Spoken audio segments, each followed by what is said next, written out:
see if that would work. Okay, I'll let you see it. All right, there's my screen. I'm so sorry, there is a little reflection off the lights, but it's just so I'll try to write big. If you can't see something, once again, just let me know. All right, hey guys. So welcome back. Say everyone. Oh my gosh, it's a struggle coming back after vacation and that full remote. Oh, I'm sorry. God bless you. I'm sorry. Oh, sneezing. I've always been allowed. Oh, you're just a loud sneezer. Yeah, I feel like It's really bad. I was gonna do it the first time you did it in this class, and I already knew it was coming, but like no one else. I've never heard you sneeze. Really? That's Last year I was in like so many more classes, and every time she sneezed for the first time, she's like, "I'm a loud sneezer." Every time she was like screaming. I thought I would have sneezed here because of the mask. Oh, Yes. yeah. Four people on the meet had to hear that. I know. I apologize right now, Ryan. I'm like dying. I'm sorry. Okay, that'll be clear to say. All right, That worked we're everyone gonna out. start with number one. Oh gosh, thank you. Okay. Good morning, everybody.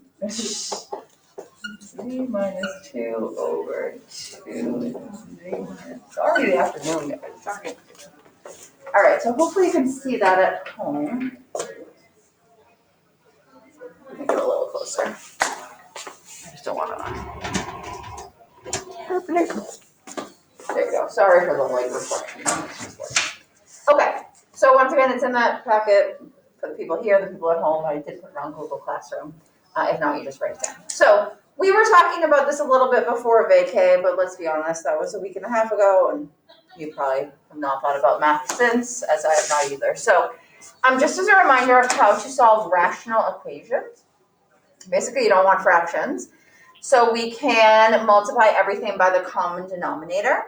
This is also a special type of rational equation because it's a proportion. So we know we are semi-familiar with proportions, so that's nice. So you can kind of do it either way. It doesn't really matter. I'm just going to do the common denominator way just because that works for everything. So if you want to do a little cross multiply in there, go for it. But I'm just going to do it the common denominator way because that way works every time. So reminder, find a common denominator. In between these two things, my common denominator. All right, I'm trying to write everything out today. Basically, both of those things would have to be represented. So it would be 2z plus 3, 2z minus 3. So that's my common denominator. So everything will get multiplied by that. Basically, I multiply the numerators. This is annoying because there's a lot of stuff going on. So sorry. Some of these z's are highly irritating to have in problems. I just learned as well. Okay, there we go. Z's and 2's are hard to put next to each other.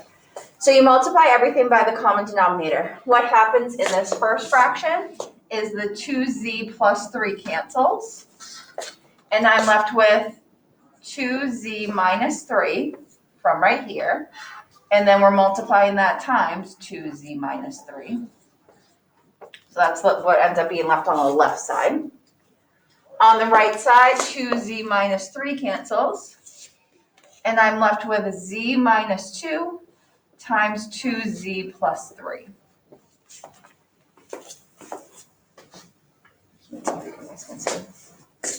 Okay, so that's kind of annoying. Well, I guess we're rid of the fractions, which is a good thing. That's always our main goal. We don't really want the fractions there, so that's our first step. Now let's do a little simplifying here. So on the left side here, I'm going to distribute. So what would I get? 4z squared. That would give me minus 6z minus 6z, so that's minus 12z plus 9. So just doing a little distributing out. And then over here, what do we get? 2z squared. Z's and 2's are just terrible. And then that would give me plus 3z minus 4z. That would be minus 1z minus 6. I'm just going to pause in between each step just to make sure you're following. Some of these just have a lot of steps to them, so sorry. So I'm looking at this, I'm saying, okay, well, that's annoying still. let's get everything to one side. So we do have quadratics, we have squares, so we'll kind of see what happens. I believe on this, everything is factorable, so that will make life a little bit easier. But let's set it equal to 0 first. God bless you. So I'm gonna get my z squareds together. Okay. I'm gonna get my z's together. And I'm gonna get my constants together. So once again, the right side now equals 0. There's nothing left over there. And I'll combine like terms over here. I get 2z squared minus 11z plus 15. So at this point, if you end up with a quadratic, it will be factorable. So we have other ways to solve quadratics. We'll do that later in the year, quadratic formula and all other fun stuff. But this is going to be factorable. So let's factor that bad boy. That would be 2z and z. 15. This is 5 and this is 3, right? Because 6 and 5, if I make them both negative, is negative 11. Beautiful. And then we just do that one extra step to actually solve it. So set both of those equal to 0. Sorry, I'm going to run out of room here. That's why I said maybe have an extra piece of paper handy because some of these get a little bit cumbersome. And we get two answers. Z equals, oops, I can't even write. Z equals 5 over 2 and Z equals 3.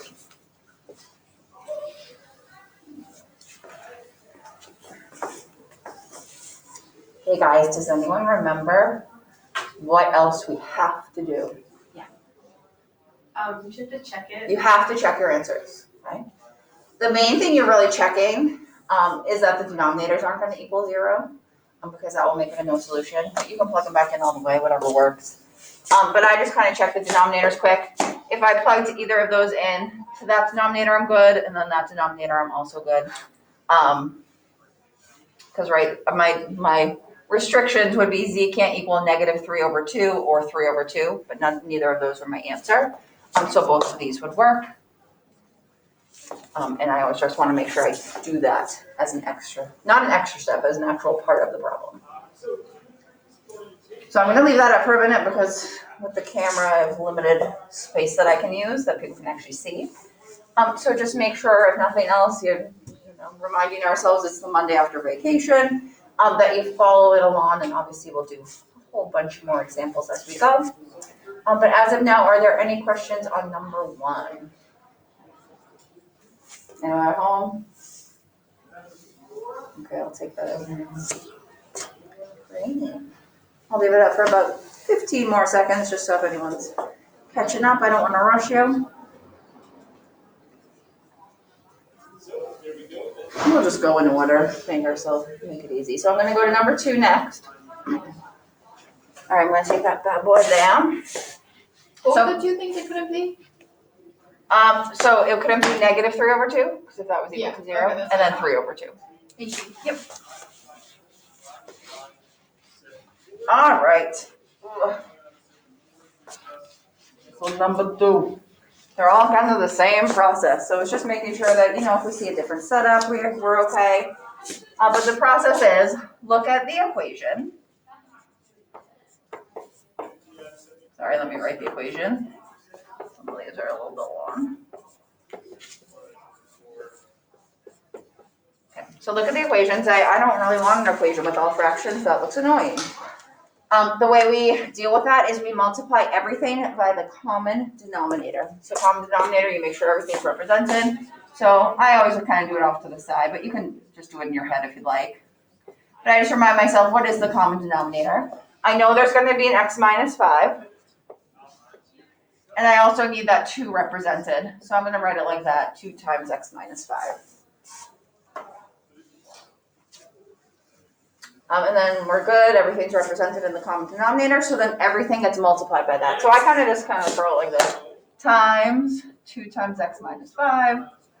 Times 2 times x minus 5. Times 2 times x minus 5. So I just kind of line it up with each numerator. And then there's a bunch of stuff should cancel. We should get rid of our fractions. That was the word I was looking for, and go from there. So in this first equation, the first fraction, the x minus 5's cancel.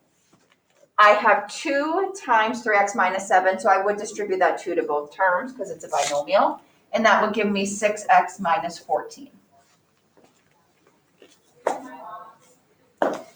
Plus, here the 2's would cancel. I have x times x minus 5. Once again, I would distribute, and I would get x squared minus 5x. I have my equal sign, and then over here, the x minus 5 would cancel, and 2 times 8 is just 16.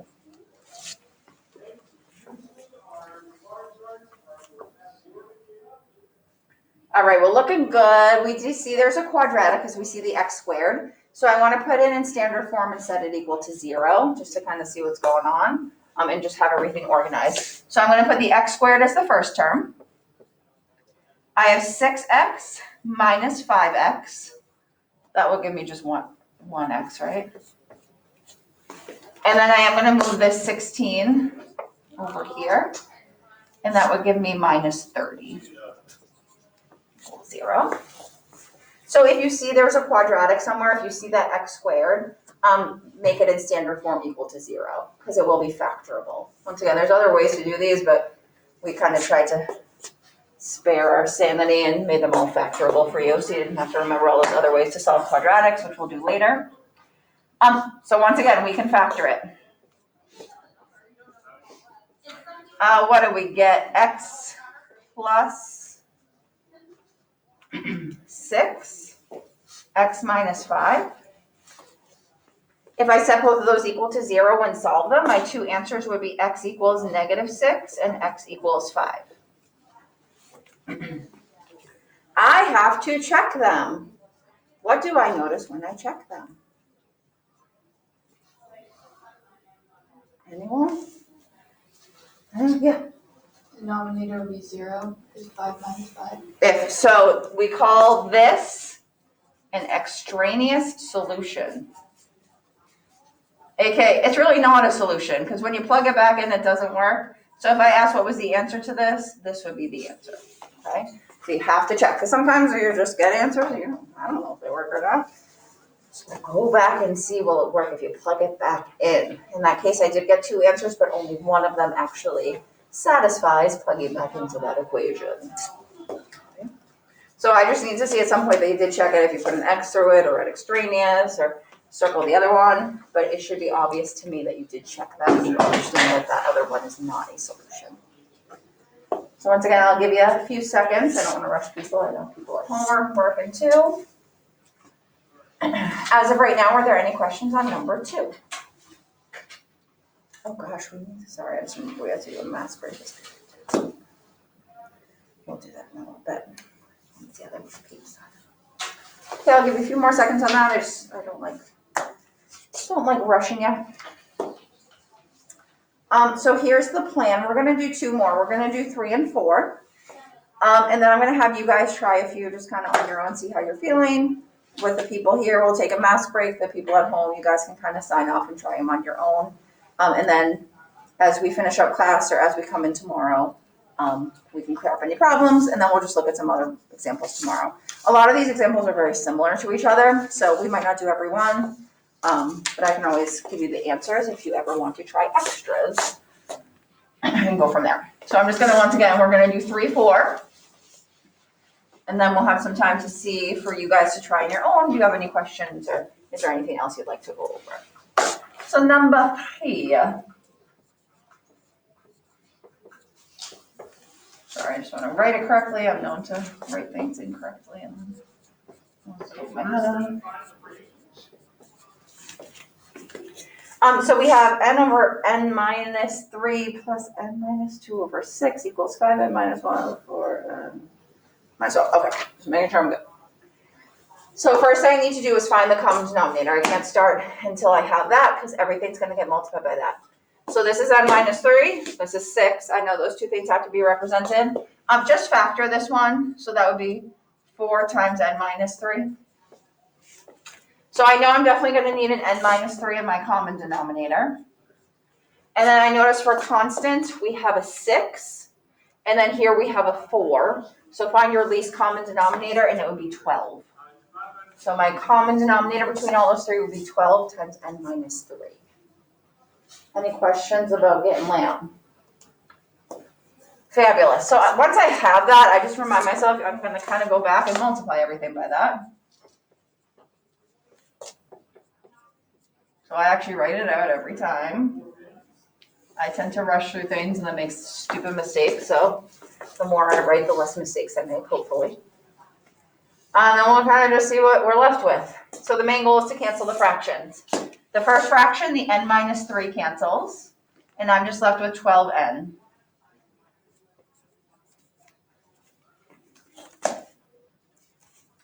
The second fraction, the 12 over 6 would reduce to 2. Right? So it doesn't necessarily cancel, it just reduces. I do have to do a little bit of distributing. I'm going to do it off to the side because I have n minus 2. And then I'm just going to put the 2 in front because it doesn't matter for multiplication, the order. And then n minus 3. I do want to distribute that all out. I distribute the binomials first. I get n squared minus 5n plus 6. And then I multiply that by 2. That would give me 2n squared minus 10n plus 12. So that one, sometimes you might have to do a little work off to the side, but you do want to do your simplifying as much as possible. Once again, multiplication order doesn't matter, so kind of just pick 2 things to multiply, and then once you have that, multiply the third thing. And then over here, what we got? Put our equal sign. And minus 3's cancel. 12 over 4 reduces to 3. And then we have 3 times a binomial, so I would distribute that. And that will give me 15n minus 3. Ooh, okay, so that one had kind of a few things going on with just the canceling of the fractions. I see a quadratic, so that's my hint. Okay, I need to set it equal to 0. I need to put it in standard form. So I'm going to put that 2n squared as my first term. What do we got? We got 12n minus 10n, and then I'm going to also have to subtract 15n. So what's that? 12 minus 10, my shoulder, is 2. Minus 15 is negative 13n. And then here we have 12, but I'm going to add 3. That would give me 15 equals 0. Okay, so we go back to, just setting things equal to 0, standard form, because now I can factor it. What would that be? 2n and n. Why don't we just do one very similar to this? 15, that would be 5 here, 3 here, because that would give me 10, 13 if they're both negative. So you take a minute or two, you make sure your factoring is correct. Once you have your factoring all set, you do solve each of those, so set them equal to 0 and just find what they are. So n is going to equal 3 over 2. N is going to equal 5. You're going to check both of those answers. Do we have any problems with either of those solutions? The answer should be no, there's not a problem. Because if you plug them back in, it wouldn't give you any issues with your denominator, so you should be good. The only issue would be if you had a 3, just a 3, right? Which we don't have. So I'll give you a second, we're going to do one more. And then you'll have a little bit of time to practice. Once again, I don't see what.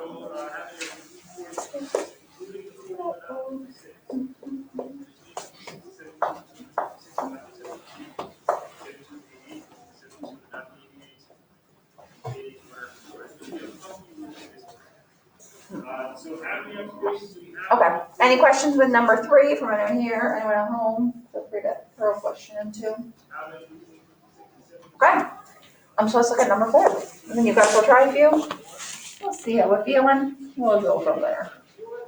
Once again, we kind of started this before vacation. Hopefully it's maybe jogging some of your memory. I don't know. But this is basically wrapping up that rationals chapter, which will be nice. So we'll take a little quiz. Once again, I think it's 6 or 7 problems on Thursday. And then we will be moving on. So that's good. It's always nice to start a fresh chapter. Refreshes me. All right, so number 4.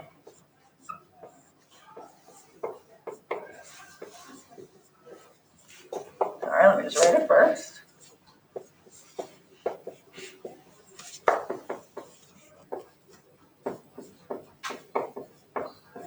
Okay. So I look at this and I know I can't find the common denominator right now because I'm going to have to factor those denominators to start. All right, so let's get the factoring. What do we get? What do I get? X plus 5, x minus 3 for that denom. And then over here, I'm going to have to factor that one as well. And that would be x, sorry, minus 3x plus 2. And then we have another one to factor. X plus 5, x plus 2. All right. So if you notice, you might have to do a little factoring, you do it. And then we find what the common denominator would be, reminding us everything needs to be represented. I would need an x plus 5. I would need an x minus 3, and then an x plus 2. And that should be my common denominator.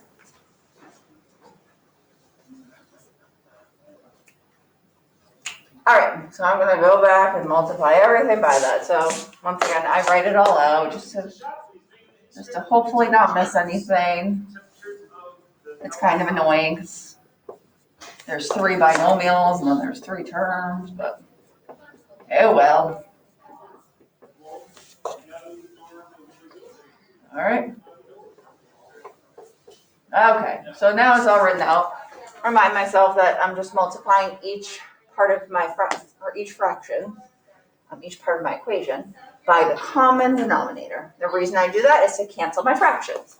So here the x plus 5s will cancel, the x minus 3s will cancel, and we have 4 times x plus 2. So I'm just going to distribute into that, and that will give me 4x plus 8. All right, oh, that's kind of nice. Plus, let's see what we got.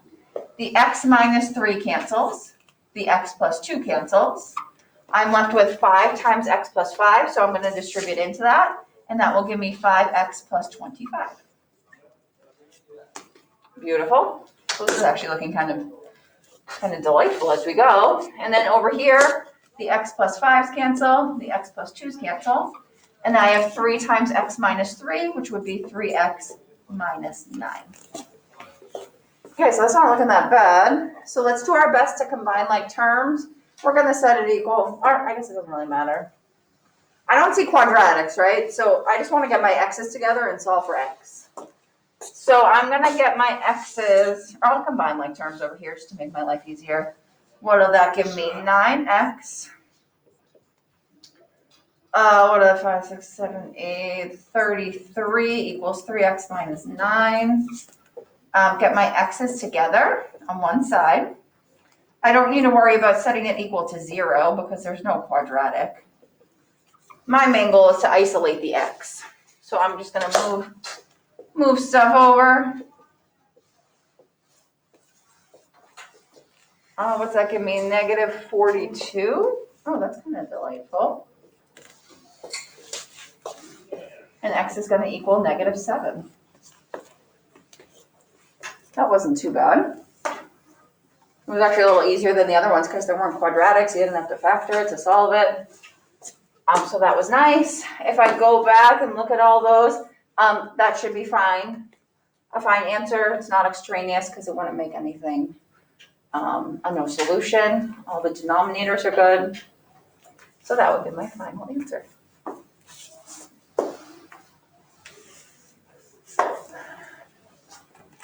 So we picked a few to do together.